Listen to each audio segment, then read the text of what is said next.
Hola, muy buenas tardes, ¿qué tal? Bienvenidos a Espacio Abierto. Hoy vamos a hablar de un acto que va a tener lugar esta tarde en el Ateneo Ferrolano. La Asociación Cultural Fukubuxan trae hasta el Ateneo al abogado político Manuel Murillo Carrasco, quien presentará su nuevo libro en la prórroga de la vida.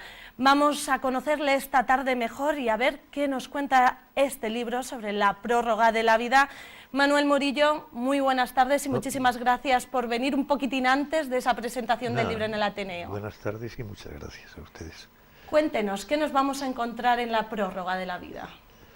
Bueno, varias cosas, capítulos de mi vida personal, claro, es una biografía en parte, y también pues algo de historia de lo que fue el socialismo, tal como yo lo viví en los primeros tiempos, como se desarrolló antes, hasta en los años anteriores a la democracia, cómo llegó a la democracia, y después, pues mi vida después de la política como abogado defensor de múltiples causas y de distintos personajes.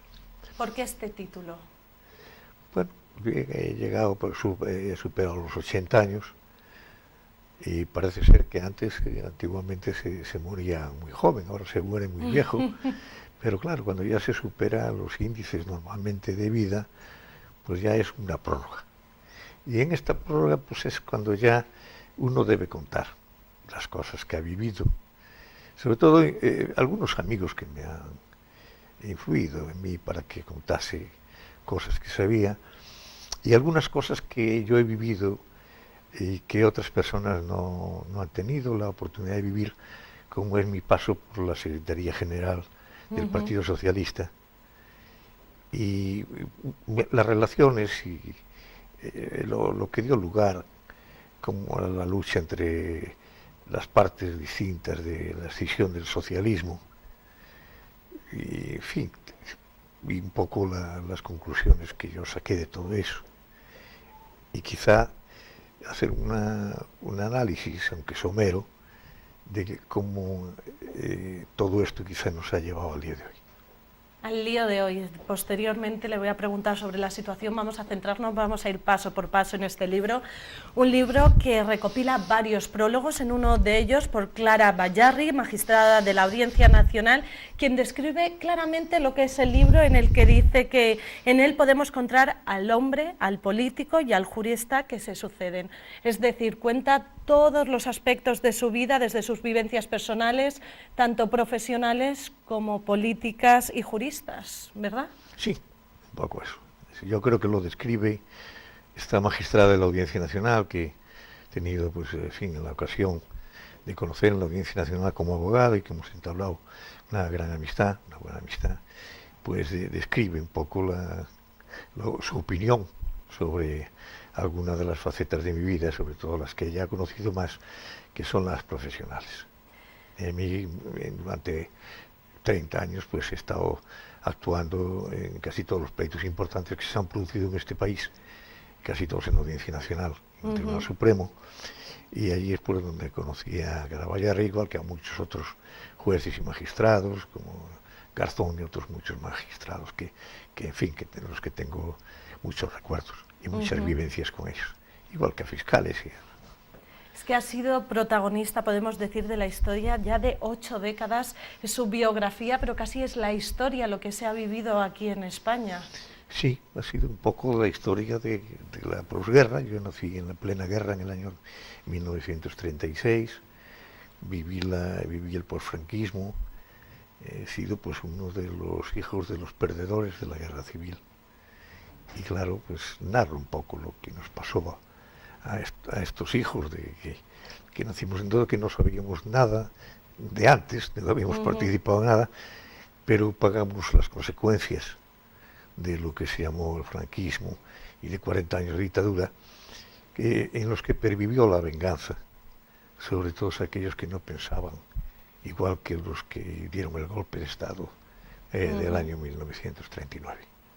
En el propio libro, en sus primeras líneas, hablas que fuiste el hijo de las dos Españas. Cuéntenos cuáles son esas dos Españas y con cuál se queda. Bueno, las dos Españas, que mi padre era médico, era, era socialista, sobre todo, primeramente fue republicano.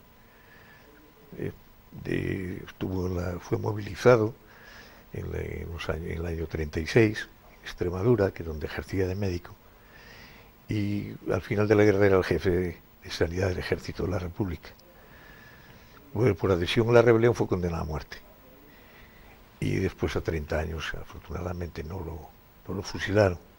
Igual que fusilaron a su hermano en el penal de Ocaña, con 25 años, que era el presidente de las Juventudes Socialistas Extremeñas.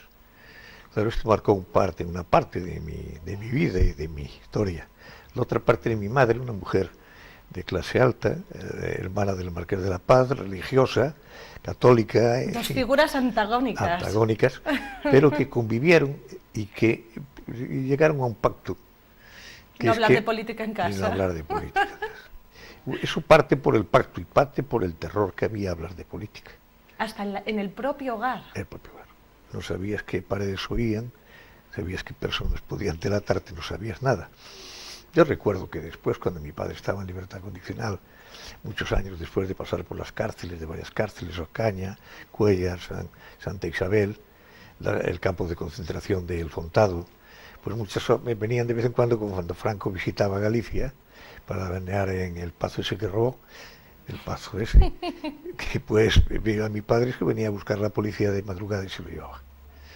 Claro, entonces aquellos recuerdos de niño nos aterrorizaban. Yo he vivido parte de ese terror. Después, cuando ya me hice adulto, pues quizá fui adquiriendo conciencia política. Ahí llega la transición. Me marcó mucho la conciencia política los sucesos de Ferrol del 72, donde tuve que intervenir como abogado de los obreros de Bazán, que protestaban por sus condiciones laborales, por las 12 horas de trabajo sin retribuir, por el malos tratos, por el mal salario. Y eso me hizo tomar una conciencia política de que no correspondía solo a los obreros, sino a todos los españoles luchar por la libertad. Fíjese que este mismo tema vuelve de nuevo. Este año también ha estado marcado por esos trabajadores de empresas auxiliares que demandan unas mejoras condiciones. Sí, me siento totalmente solidarizado con ellos y con el dolor tremendo de que esta España, que parecía que avanzaba y que avanzó tibiamente después de aquel pacto institucional que nos vimos obligados a suscribir en el año 77, 76, 77. Pensé que avanzaríamos en la democracia, ¿no? Y desde que gobierna el PP vamos para atrás. Vamos retrocediendo cada vez más. Es más, a medida que avanza las nuevas generaciones viviendo libertad, se hace más fuerte la represión, tanto la intelectual como la física, aparte de porrazos, claro, la convicción a base de golpes y de porrazos. Justamente hablando de represión y censura, estamos en unos días caracterizados por esa supresión de aquellas obras en la exposición Arco, en ese libro de Fariña, que se comienza hoy también la serie. Por otro lado, aquel rapero que canta aquellas canciones y le meten en la cárcel. Son pequeños datos de una violencia subyacente que nace en los herederos del neofranquismo y todas aquellas clases de los herederos de los verdugos que ahora intentan todavía disimular, hacer ver ante Europa que ellos son demócratas y en el fondo se le ven sus verdaderos instintos, que son instintos de dictadura, instintos de represión, de esa represión intelectual que padeció tanto España, que anuló la vida prácticamente, convirtió casi a la mayoría de los españoles, nos convirtió en una especie de momias que no teníamos, que nos habían enseñado una subcultura y que obedecíamos como insectos a los mandatos del Estado y del jefe del Estado, de los que nos mandaban. Llegó un momento en que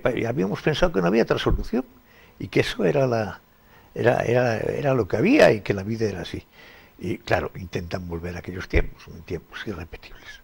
Hoy en día afortunadamente hoy sobre todo, la gente ha ido a la universidad, la gente va sabiendo cosas, la gente ya se libera del pensamiento único y va a pensar, y piensa, y medita, y analiza. Y esto es el fin claro de todo esto. Ahora pues tratan de vestirse de otra manera y han inventado el ciudadano esto, que son los mismos lobos con otros collares más bonitos de colores, pero es una trampa, es la misma trampa.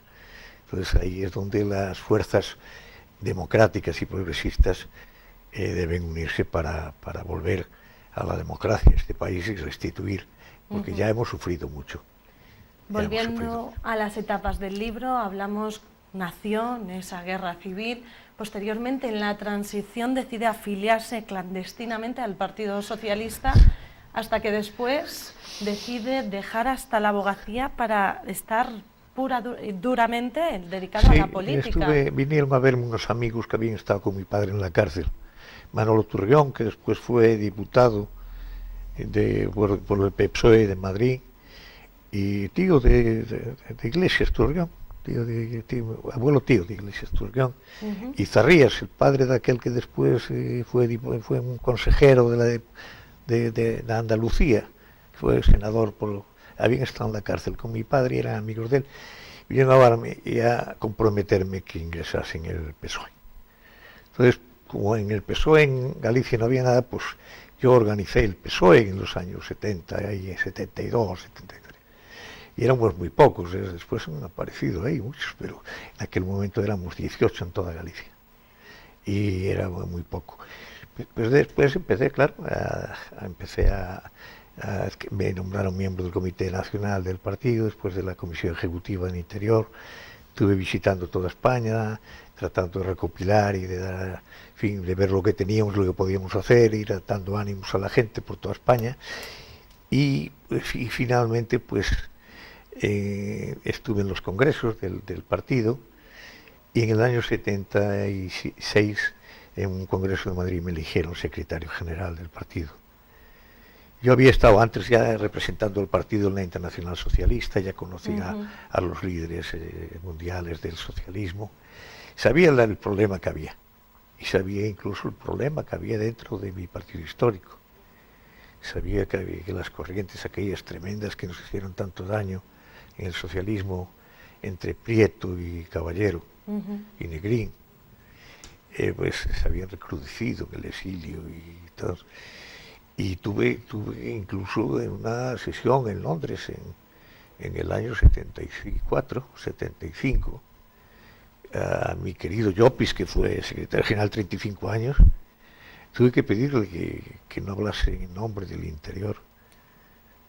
Y me dirigí a la Internacional, me permitieron hablar la mitad del tiempo, Llopis accedió que yo hablase la mitad del tiempo, y tuve que coger y corregir a mi compañero secretario general, que él estaba todavía en un problema con el que los comunistas habían sido los culpables, tenían parte del desastre.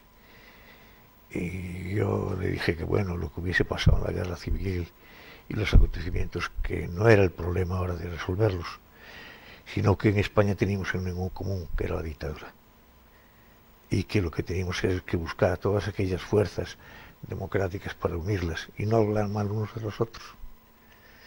Y de ahí marqué ya mi línea, que fue la que se aprobó en el Congreso del 77, donde yo llevé mi propio equipo de gente.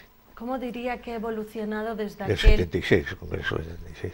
Perdón, ¿cómo ha evolucionado? ¿Cómo ha evolucionado desde aquel formación del partido en Galicia, 18 personas, me comentaba, a lo que es hoy en día el Partido Socialista? Bueno, pues empezó a apuntarse gente, y claro, siempre que vienen cosas nuevas, y estas cosas tienen un aire de triunfo, de poder dar cargos y dar puestos, pues la gente se une, ¿no? La gente en la desgracia se une poco a poco, cuando hay que repartir, pues poca gente, si tienes que repartir lo que uno tiene, la gente si es para acogerse se une, pero si es para dar se une muy poca gente.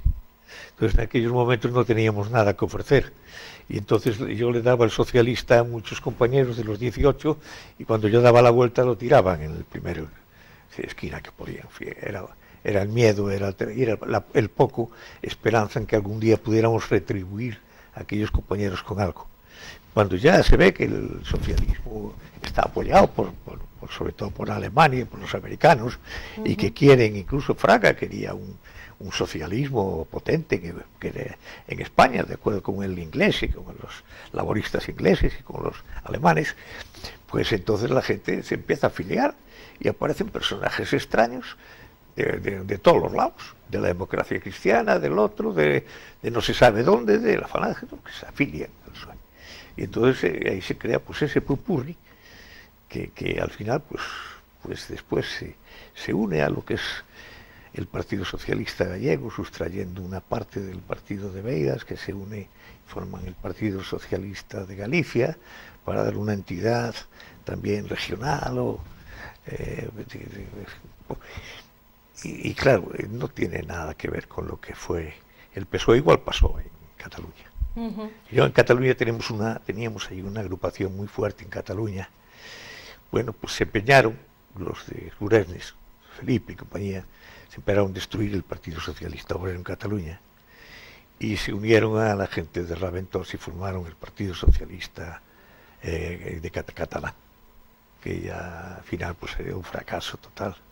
Ha sido pues eso, ya no saben ni a lo que están, no saben si son mitad nacionalistas, mitad no saben.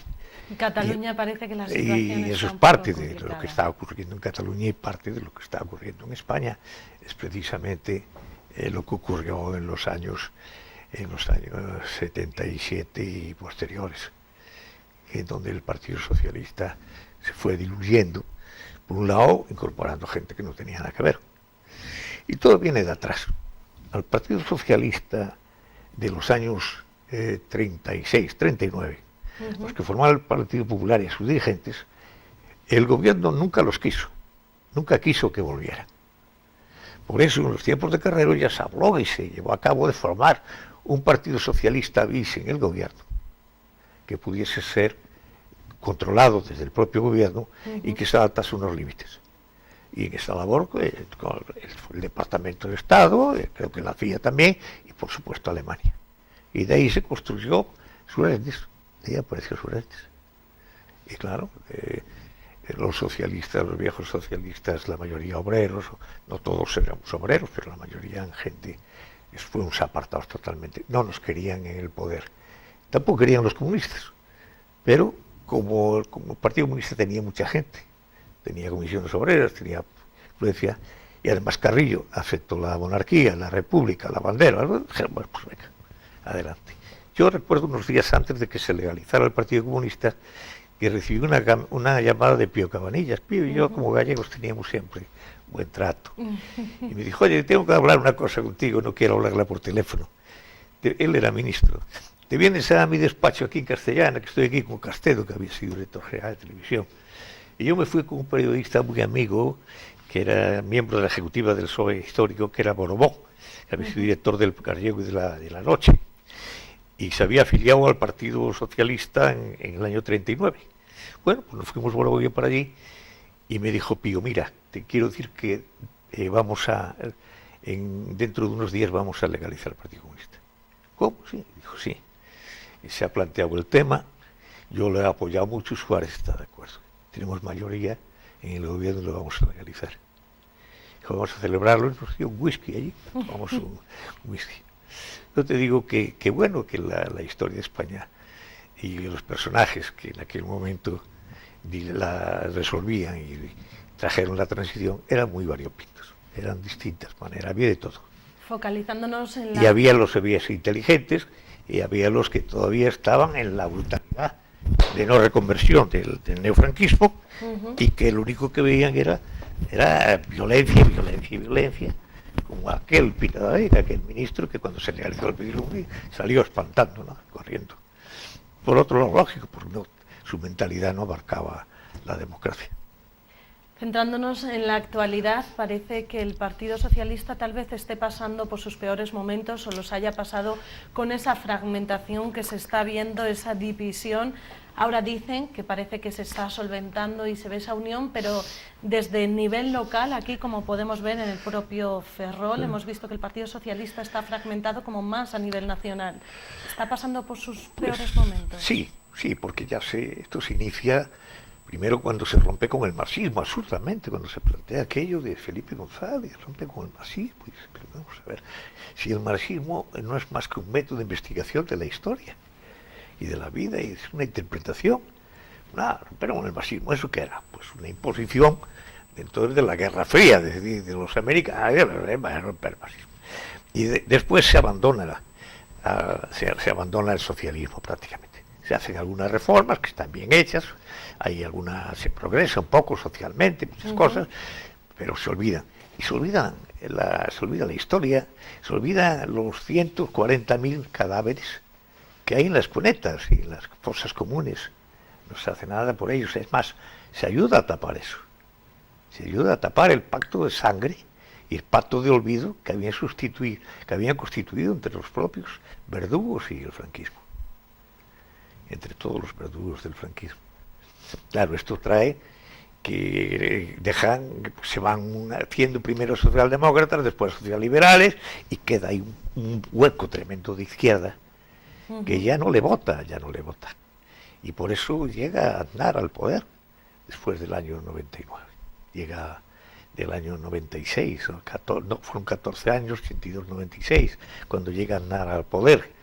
Y después, claro, llega ahí el intervalo de Zapatero, parece que se recompone un poco, por lo menos está, pero al final no se hace nada nuevo, y de nuevo la derecha va cogiendo la fuerza. Claro, hoy en día, pues claro, el Partido Socialista, la izquierda yo creo que la ha perdido. Y esa izquierda ha surgido un partido que la ha recogido, que es Podemos. ¿Qué opina de Podemos, un partido que surge en contra de la dedocracia? Pues me parece muy bien, Podemos. Yo creo que han cogido un momento histórico muy adecuado. Había un hueco histórico muy grande que dejó el Partido Socialista y lo han ocupado. Y me parece muy bien que lo ensanchen, y creo que lo van a ensanchar, porque toda la ala izquierda del socialismo, lo que quedaba de ala izquierda y de la izquierda se va ahí. Pero claro, lo que yo veo mal, tanto de Podemos como de personajes de Podemos como del propio socialista, es que no se den cuenta de que hay que hacer, hay que aprender lo fundamental de la política es aprender a sumar. Entonces, si hacen cualquier encuesta, la derecha tiene cerca de un 50%. Entonces, si la izquierda no se une, aunque toda la izquierda no sea igual, aunque los de Podemos sean más de izquierda que la derecha del PSOE, pero por lo menos que habrá un punto de confluencia muy distinto de lo que no entiendo sería estos pactos que se dan, por ejemplo, un pacto entre Ciudadanos y el Partido Socialista. Esto es de locos. ¿Cree que esta unión de izquierdas? Es que la unión de la izquierda y de la democracia, del progresismo, de la democracia, tiene que producirse, porque si no va a gobernar siempre la derecha. Y entonces no va a haber avances nunca sociales, ni económicos ni sociales. Estamos con millones de parados, de hambrientos, tenemos uno de los índices peores de todo, de formación. Nuestras universidades son una desgracia. No tenemos ninguna universidad, después de nuestra antigüedad, nuestras universidades como Salamanca, no tenemos ninguna universidad entre las 130 mejores del mundo. No hay ninguna española. Ahí fue donde nos llevó el franquismo, pero de ahí no nos han sacado. Ni nos sacó el Partido Socialista cuando gobernó, y ahora la derecha, claro. Lo que es el neofranquismo nos hunde más, cada vez más. O salimos de este pozo, o las juventudes lo que van a los viejos, ya poco nos queda, unos cuantos telediarios, pero los jóvenes lo van a pasar muy mal, muy mal, en todos los órdenes. El hablar de que España es una potencia, España no es nada porque nuestros gobernantes la han conducido a la nada y la están conduciendo cada vez más a la nada. Estamos volviendo a un neofascismo. No está dando ningunos datos al nada halagüeños de cómo se encuentra la situación y a dónde va a derivar. Vamos a seguir a pasar de una etapa a otra. Sí. Vuelve de nuevo después a la abogacía, interviene en casos como el 11M, el juicio contra Pinochet, el de Ubiña, los GAL. ¿Cuál ha sido todos estos casos que ha llevado y ha estado en ellos, cuál es el que le ha quitado más el sueño? Bueno, fue el caso de Pinochet. El caso de Pinochet fue muy difícil. Fue muy difícil primero, la suerte fue enorme, que tuvimos Garcés y yo, que fuimos los que dirigimos el procedimiento. Joan Garcés, que fue el jefe del gabinete de Allende. Cuando iniciamos este procedimiento, nos enteramos de que estaba en un sanatorio Pinochet en Londres y que estaría unos días para una pequeña operación y que se iría, tenía un avión para volver a Chile. Entonces fue cuando pedimos la detención. Había dos juicios, un juicio lo llevaba García Castellón en el número 6 del Juzgado Central de Madrid de la Audiencia Nacional y el otro lo llevaba en el 5 Garzón, que era la Operación Cóndor, que eran una serie de países de América Latina que se habían unido para el terrorismo. Argentina, para Uruguay, Brasil, etcétera. Pero hubo dificultades porque, claro, García Castellón no estaba por la labor de pedir la detención, gracias a la valentía de Garzón, que llevaba la Operación Cóndor, y él cogió y se encargó de pedir la detención. Recuerdo que en Londres fue muy emocionante escuchar al inspector de Scotland Yard que hizo la detención de Pinochet. Le preguntaba al juez con su peluca allí en Londres, y le preguntaba, oiga, ¿cómo fue la detención? Y dice, pues había ahí en la puerta del sanatorio, la puerta de allí de donde estaba la habitación donde estaba Pinochet, había un teniente, lo de Charmén, y entonces entré en una habitación, había un señor allí en la cama y le pregunté, ¿usted Augusto Pinochet? Sí, yo soy. Dijo, pues yo en nombre de la reina de Inglaterra le detengo por delitos contra la humanidad, por genocidio, por asesinatos, por torturas. Para mí fue un caso de lo más emocionante y, en fin, de los que te llena el esfuerzo enorme de traducir miles y miles de documentos, de miles de horas de estudio, de todo. Y fue, todo esto lo hicimos gratuitamente, sin el mínimo interés económico, ni Garcés y yo cobramos un céntimo nunca por esto. Y defendíamos a víctimas españolas que habían sido objeto de tortura, de asesinatos, por parte de Pinochet y sus secuaces. Centrándonos en la actualidad y aquí en Galicia, sabiendo que ha estado en los casos de Sito Miñanco y Ubiña, estos últimos días han sido noticia. Han detenido a Sito Miñanco junto con otros 29 detenidos en la conocida Operación Mito, justamente cuando estaba a punto de lograr hacerse con el monopolio de la cocaína en España. ¿Qué opina de esta situación? Parece que no hay rehabilitación una vez y cogido y otra vez. Sí, a mí me ha resultado muy difícil creérmelo de Sito Miñanco. No me ha parecido que Sito, en la situación que estaba allí yo apenas solo le defendía un caso, que relato en mi libro, pero no, le conocí lo suficiente, creo que era el más inteligente, indudablemente, todos los narcotraficantes que he defendido a muchos. Sito era una persona especial, inteligente, listo, amable, sencillo, es decir, una sencillez de un hombre que juntó tanto poder y tanto dinero, fue muy sencillo. Y yo creí que no estaba ya, me ha resultado muy difícil creer que se haya metido de nuevo en algo. Pasa un tema, hay dos versiones, dos cosas que se me ocurren. Una, de que esto sea simplemente una actividad, de adjudicarle ciertos casos que andan por ahí y que han cogido a gente pero no han cogido a los cabecillas y aprovechan para llevarse todo el dinero que acumuló en sus anteriores operaciones Sito Miñanco y llevárselo. Es decir, una operación de limpieza de bienes obtenidos ilegalmente pero que ya habían prescrito y que por un camino, si no había otra nueva prueba de ahora tal, pues no podía.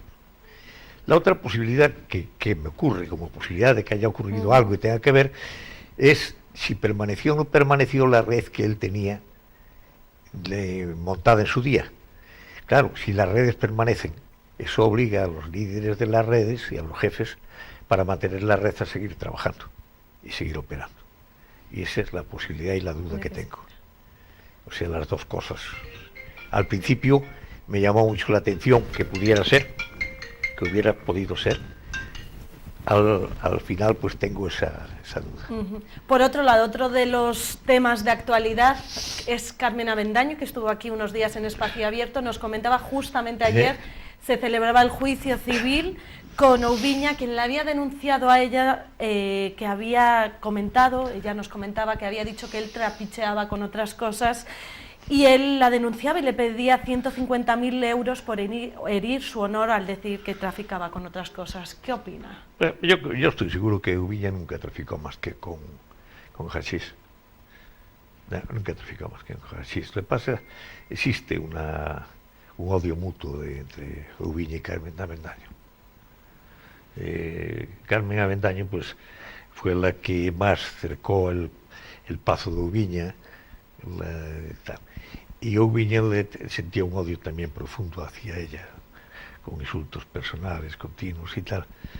Entonces quizá Carmen pues a lo mejor ha dicho alguna inconveniencia. Lo que yo no veo es que a estas alturas anden pidiendo juicios de honor y tal. Creo que esas cosas ya no tienen entidad para pedir nada. Esos juicios, no sé, yo no digo que Oubiña no ha cumplido sus penas. Quizá es muy extraño, Oubiña, que nunca traficó en cocaína ni en sustancias penadas que se consideran graves, ha pasado más en prisión que muchos traficantes de cocaína, ¿no? ¿Y eso cómo puede ser posible? Pues él tenía un temperamento que no solamente insultaba a Carmen Avendaño, que la despreciaba, y si podía herirla personalmente la despreciaba, hacía todo lo posible. No es que personalmente la insultara, yo no lo presenciaba, pero lo he oído hablar cosas de él. Lo mismo a los jueces, a los fiscales, a todo, creó un ambiente muy enrarecido contra él. Yo creo que todo se volvió contra él, y fue acumulando pequeñas sentencias, después su propia actitud en la cárcel, sus cosas. O sea, fue una cadena de despropósitos. Y, en fin, no quizá ha estado tanto tiempo por la gravedad de sus acciones, sino por la persistencia en sus actos. Estos son algunas de las cosas, todo lo que han podido estar escuchando a lo largo de esta tarde, la historia que nos cuenta en el libro, en la prórroga de la vida. Esto solo es un poquito. ¿Dónde podrían conseguir este libro para conocer más de cerca toda su vida? Yo con mucho gusto le regalaré un ejemplar. Para todos aquellos que estén interesados en poder hacerse con el libro. Pues Foucault-Buchan.